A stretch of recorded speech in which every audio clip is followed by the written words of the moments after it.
outside work. Some of you may know that on my casual days, I out there with my cowboy hats, sometimes straw hats. See a lot of familiar faces which know that. And what I do is I actually have a piece of paper and I will just be out there sketching places that are disappearing in Singapore. Back alley and things like that. But today I'm not really talking about that. I'll talk a little bit about Instagram if I have the time. But what I'll do is I'll talk about cloud and I'll talk about data. Maybe a little bit more about data rather than cloud per se. But talking about how a company or individual can harness that in order to live a better life and make the world a better place. All right? Is that it's a good one? Let me just maybe very quickly move to my topic. I have something what I call a meandering. Okay, a meandering means that I have thoughts about architecting the world and architecting companies and even for yourself as an individual and how you could actually make the world a better place, right? I think data is one of those things that we have under considered forever, right? Since the beginning of IT, which is actually not very long, 60 years if you think about when we start building application. Human being has built pyramids for 6,000 years, so we have a heck of a lot more history in building the world, literally. But when it comes to building technology and application and so on, we are really, really short in history. So my view, and as I think about the time I spent with my clients when I was a consulting company, and I think about the time I spent with Bank of China, Bank of Mandiri, or any of the banks that I do work for over 20 years, and as I look at their data and the database in design, I actually think there's a need to educate the boards, right? They are the one who unlocked the dollars and also allow you to take risk in order for you as executive of the company to change the direction. And I think if you think about IT or technology at this point in time, allow me to use a Chinese phrase and I'll explain it in English. It's 改朝换代, for those people who know Mandarin. It means it's a change of the dynasty in China, right? From the Ming dynasty changing to the next one and so on and so forth. And it doesn't happen very often, so we don't really have the natural processes or understanding to deal with the change. Because it's a change of dynasty, it's a change of industrial 3.0 to 4.0, our tools that has done so well for 3.0 is going to fail us moving forward. The processes, the organization is going to fail us.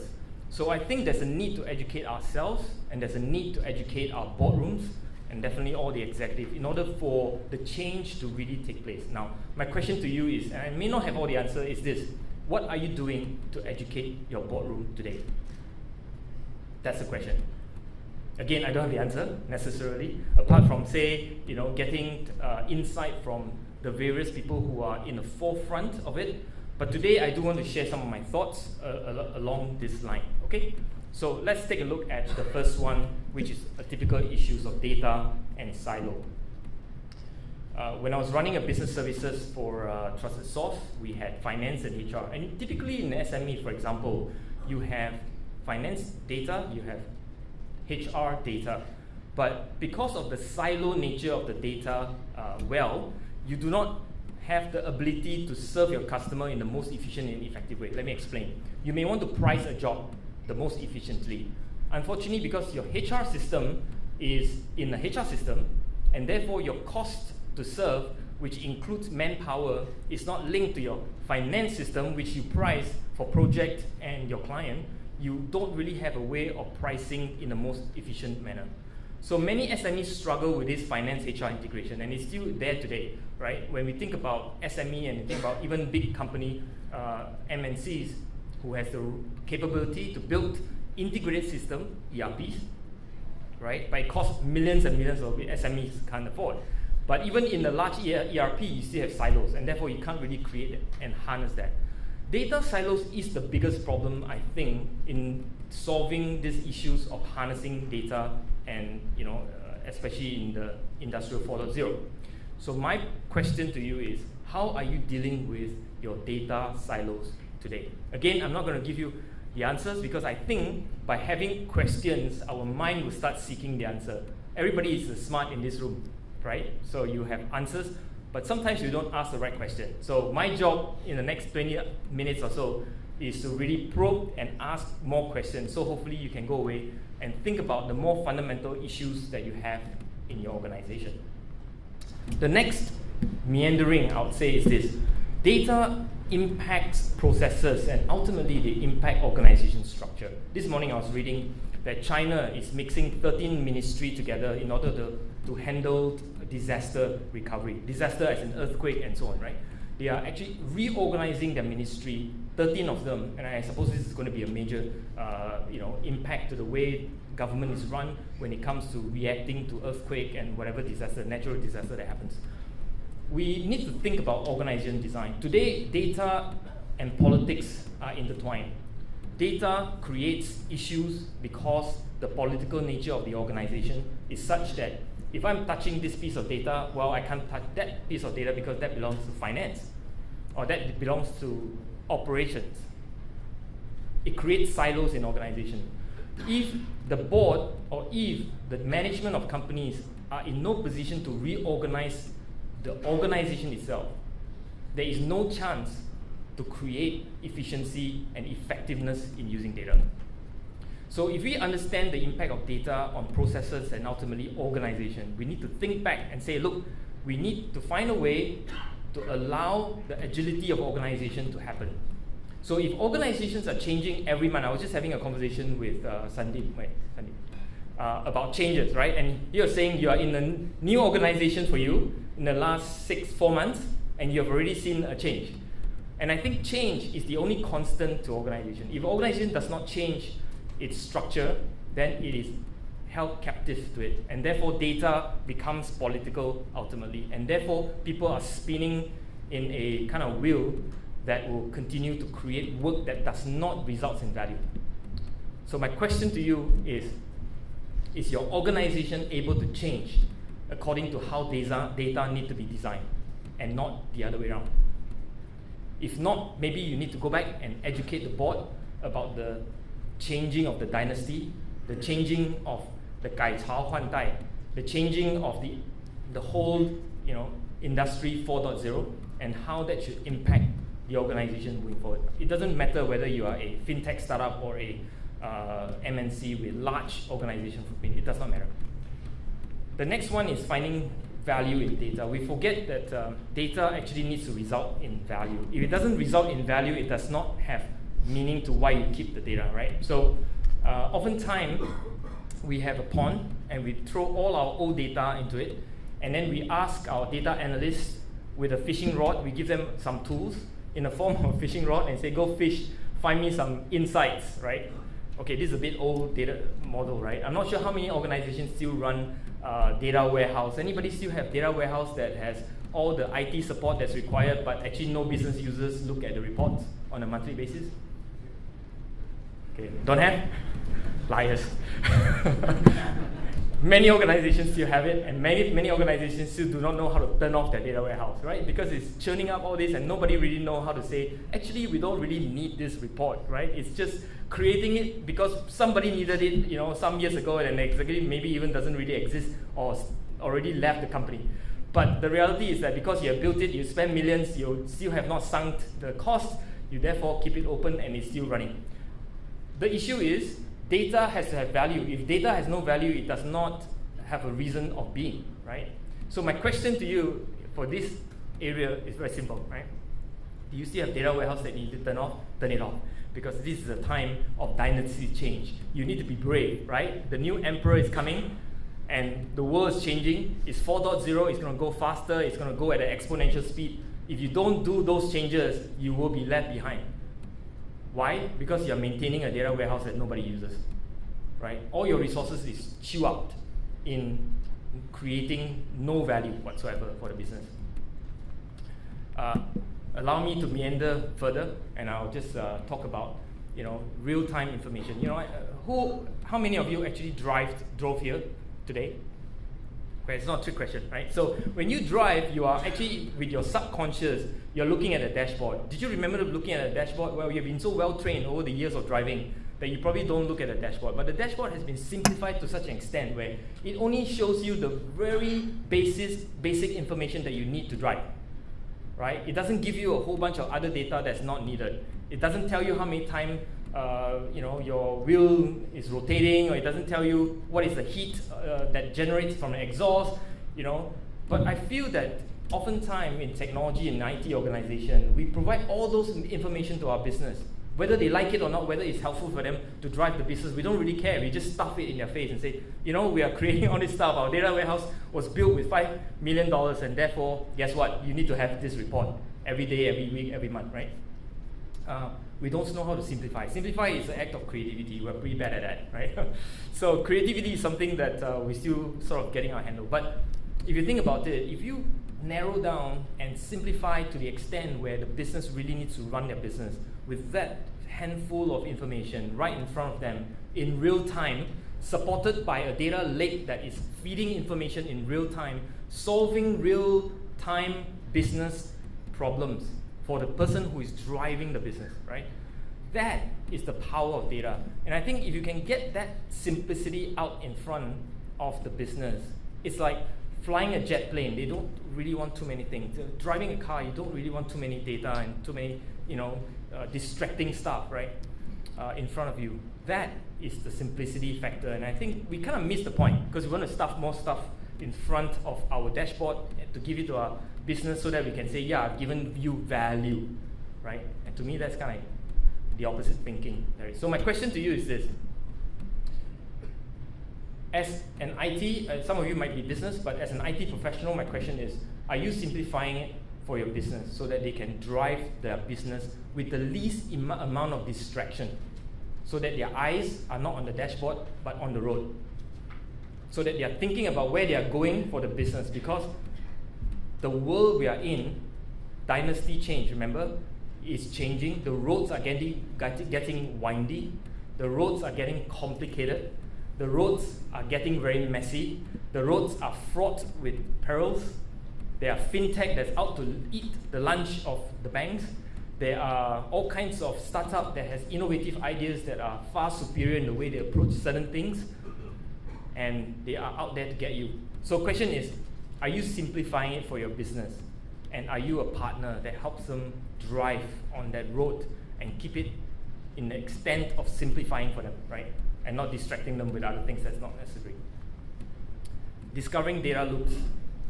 So the question I have here is, we collect all this data, right, from the cloud, from internal and on-site data, IoT, all this stuff, right? What do we do? Are they sitting in silos? I mean, if they're silos, they're not really creating values. But if they are designed in the loop, right, it's kind of like this merry-go-round, if you like, or a ride. But if you think about Apple, when they came out with the first watch version, right, it was actually quite bad, right? But yet people bought it. The idea of that is that they will continue to take customer information, right, and put that data back into the design for the next iteration. So 4 generation on watch, I mean, it's pretty much very hard to dispute the fact that they have a very sleek design. They have taken all the feedback and data and put it into the way they have designed their products. It's not going to end there. There will be version 5, there will be version 6. The idea is, if you look at your organization, look at a bank, you look at your credit cards products, you look at your insurance product, you look at your telco products, you look whatever products that you have to manufacture and run, where is the data loop that you are designing, so that you have a formal process of looping back, looking at the data you collect from your customer, and having that fed into product discovery, product creation, and the next iteration of your 2.0 and 3.0 and so on. We don't really do very well in this space. I mean, as 2.5 years running wholesale IT in a bank, I can tell you we were crippled. Well, no, not crippled quite, because banks still running and we did reasonably well, still making profitable business for the bank. We were not able to get into the innovative cycle simply because we were too busy running operations, dealing with regulations that we have to comply to, dealing with issues on an operational basis day to day. And when we look at the data that we collect, it was a lot. But did we ever design, and we're trying now, to take the data and feed it back into the next iteration of our mortgage, the next iteration of our home loan and credit card product?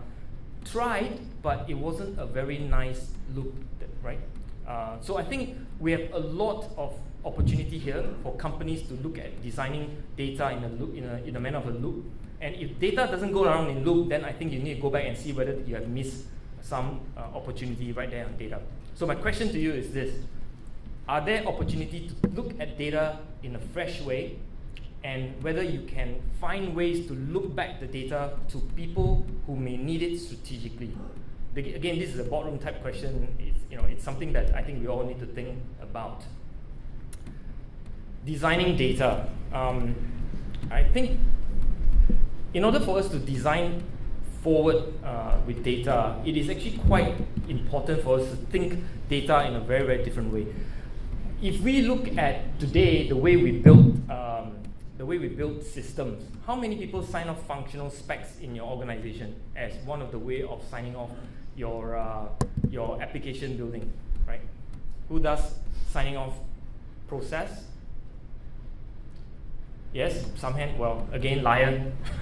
Most organizations sign off func specs, and therefore you sign off processes, right? Now the question is this: how many organizations actually have a data architecture that comes along with the design of the application? Hands up. One. He's fintech, right? So no. Okay, two. So I think this is where we need to switch the way we build systems, because systems today are pretty much built with processes in mind. In fact, in the old days, it was built with screen layout in mind, right? The sign-off was how the screen was laid out. That was how systems was built years and years ago, right? If the user didn't like the way screen was laid out, doesn't matter whether the data was designed right, doesn't matter whether your process was designed right? They sign off based on whether they like the way the screen looked. It progressed. We went on to functional specs where we look at processes and we say, okay, the processes has to be right. Maybe the screen can be a bit modified because technology improved and it was easier for us to move little widget around so that screen look and feel became something easy that we could fix, but processes was harder. So now we can sign off processes and build system based on that. But we are coming to a stage where even processes does not matter as much. It matters, but it doesn't matter as much. Data matters way more. If we sign off data as a primacy, actually process and screen look and feel is secondary. But our system development methodology, the way we build application, is not up to mark. It's not up to scratch. Why? Because we have only built system for 60 years and we have built building for 6,000 years. So it has, again, dynasty change. Our inertia, our momentum is stuck in industry 2.0, okay, 3.0, but definitely not 4.0, right? So my question to you is this: if you have the power to change the way you build application and system, go back and look at how you are signing off your requirement, right? And the question is this: are you looking at how you're building application tomorrow, right? Because if you are still using industry 3.0 to build application, you definitely will not survive in industry 4.0. No way. So question is, are you reviewing it? So that is something that I want to leave for you. Same point. So I'm just going to skip over this one. And I'm going to come to my last slide. And maybe if I have some time, I would like to take questions, right? That makes it more exciting, because I think some of you will disagree with me, and I think it makes the world more exciting if we disagree on some things. Cloud allows us to integrate data much easier. Allows us to collect data much easier. Allows us to architect data solution faster, quicker, and we can actually compile and make data useful much faster. All the solutions are there. We're coming to a stage where the technology and the solutioning is a very easy thing to do if you know how. We're coming to a stage where human creativity, human capability and ability will define the difference between success and failure. It is not whether you have the money to buy certain technology. I've seen people with lots of money buying the wrong technology and burning every single cent of their $50 million investment in some company, and it doesn't go nowhere. So money doesn't define that, but the ability and the knowledge and the creativity of coming together and building something for the future requires us to think about data and cloud, in a primacy model, right?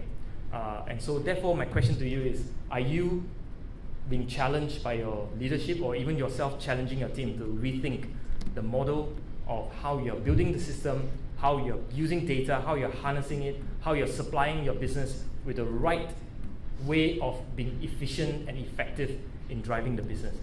So those are the questions I left with you. I don't think I have a lot of answers for you necessarily, but that's why it makes it an interesting session to stop here, and then I'll take questions. So thank you very much, and I'll take questions at this point.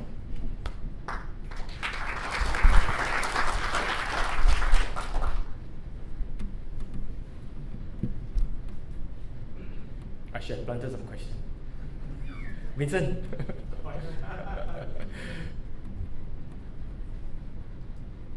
Agree, disagree, thoughts? I definitely agree with that. Cloud give us a lot more tools and capability to do all this faster for data.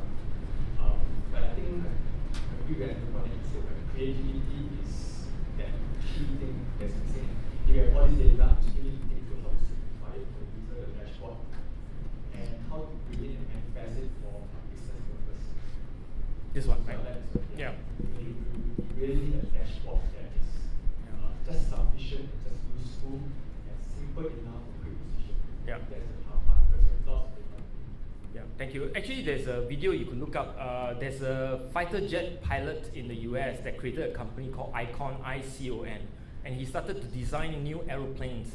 And because of the intersection between AI and ability of designing dashboard and the ability to display it for pilots, so therefore the whole industry of planes, building new type of planes, recreational planes, basically single or double seater that anybody can fly, is such a way that those technology was not available for designers of aircraft before. Now it's dropped in price and ability to run AI in a very small, in a small compact form. So the design of the planes is that you can get this new meter called angle of attack. And that angle of attack was only available for F-16 pilots in the past, but now it is now down to a cheap and you can design it. So that's what they did, and they took that and built a company and created a whole bunch of plane, Icon A5. You go check it out; it's very, very interesting. And those are the opportunity I think we all need to look for in our company, where technology has come down so to be easy to build.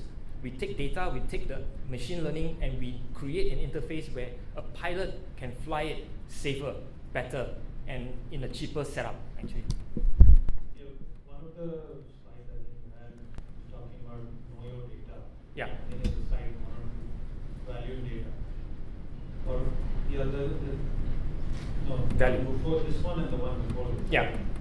So this is kind of a little bit controversial in the sense that in today's day we talk a lot about design thinking, user stories, customer experience, and in that case we don't care about data. Yeah. So how do you correlate the two? So I'm saying that the way we design application, we put people through the journey, the experience, but ultimately what you should sign off is data, because customer experience will change. What is harder to change is the way you design your information architecture, and therefore that is what you should be locking and governing, right? And therefore when you design, that is the piece of design that you want to sign off, right? Experience of a customer in your organization will continue to change as technology evolves, as we go from a handset to maybe no handset to a watch, to no watch to something you implant. I don't know what's the next wave, but the reality is that user interface will continue to evolve. But the data that you collect and the data that you design will be fundamental to longevity of the technology that you build, right? So I don't think it's necessary in conflict. I'm just saying we have a design process. We may sign off the customer journey, but more fundamentally in designing application is data. And if we don't think hard and long about data, it will come back and haunt us, right? Sometimes we cannot see how it can come back and haunt us. For example, email was not a controlled data set years ago. So in fixed deposits, when people were building application for the bank, they insert an email into fixed deposit application because it was logical. If you need data of customer, you put it in there and then you add email because email came along. Savings would have its own email, mortgage will have its own email, and over time a bank or telco or whatever has email embedded in 50 places in the organization. And in order for them to actually extract this and then make sure it is the same person using email as an identifier, it took a long time for the bank to clean it up. because one has 30 characters, one has 50 characters, one has this and that, and it was impossible. So the problem was nobody saw email as a identifier for or customer, but eventually it became a control element, and therefore you have to switch off all the silo. But it took a long time because the design was wrong upfront. Okay, granted that was a difficult one, but we have many examples like this today in the design of data, and we still don't have good data architects today, right, in organization. And data architects are nowhere to be seen, right? If you are implementing identity and access management, for example, how can you have identity and access be done after you have come into the organization? It should be done upfront. For example, if you have a person has access to this application, and if the person leaves, all the application should be disabled for him or her. But we don't do that very well. We have identity access for maybe 10 critical applications. The rest of the 200, we don't really have a control. And every time we have a tender that goes out, we still don't put identity as focused. We leave identity after the fact. And guess what? Every time we have an application, we're always constantly chasing shadow after identity and management. It's because we don't think about data primacy. We think about process primacy, or we think about screen and application primacy, which I think is the fundamental problem. It's a dynasty change we got to think about, rethink data. Right? So it's not contradicting. I think the primacy of data is what I'm trying to go after. Thank you for the question. Time for one last 2 minutes question. I have 2 minutes. Any further questions? Bill, thank you, Bill. I think the challenge for organization with plenty of data is how to derive insights from those data. And it's been recommended, you need to attend calls, or you need to have data scientists, but data scientists don't come cheap, right? Yeah. So the question is, what are the avenues open to? Again, focusing on smaller companies, SMEs, multinationals, they have all the resources. Sure.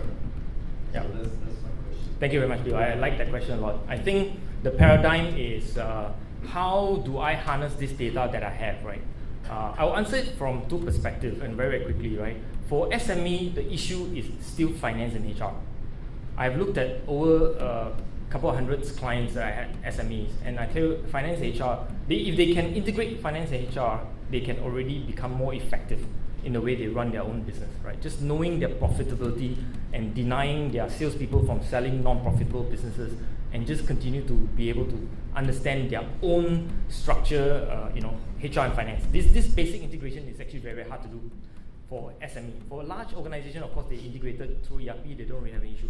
But to answer your question, I'd rather take the question and flip it around. Instead of saying, this is my data, what insight can I get? I'd rather say, business, what business problem do you want to solve? And then go back and see what holes in your data that you have. In other words, you will have instances where you have a question and the data does not exist. So the data scientist is not about creating insights from existing data. The data scientist is about creating insights plus fixing the data holes that you have. And in all organizations I've seen, data holes is obvious, right? So I was speaking to a bank CFO, and he was telling me that he's going to implement a very sexy and cool, visualization, whatever. And it's very easy because the vendor say, once I do this, I can do this. So I told him, well, your problem is once you implement that, you will see all the holes in the data that you have, right? And immediately you will see it is not the visualization that you have a problem with. The fact that you have data holes, right? The person that punched in the data at the branch, because they were given a certain seconds to finish the transaction, decided to just punch something in the mandatory field, right? Some category that you're supposed to put this client transaction into, because the sales was not well taught, the category was put wrongly, right? I can go on, millions of examples such as this. So I think the issue is actually not so much what insights you can get. The issue is, do you have holes? But more importantly is, what business problem are you trying to solve? Where are you going? This question, right? Where are you going, Mr. or Miss Business? Please tell us. We'll design the dashboard so that you can drive there safely and most efficiently. So with that, thank you very much. I appreciate your attention. Thanks.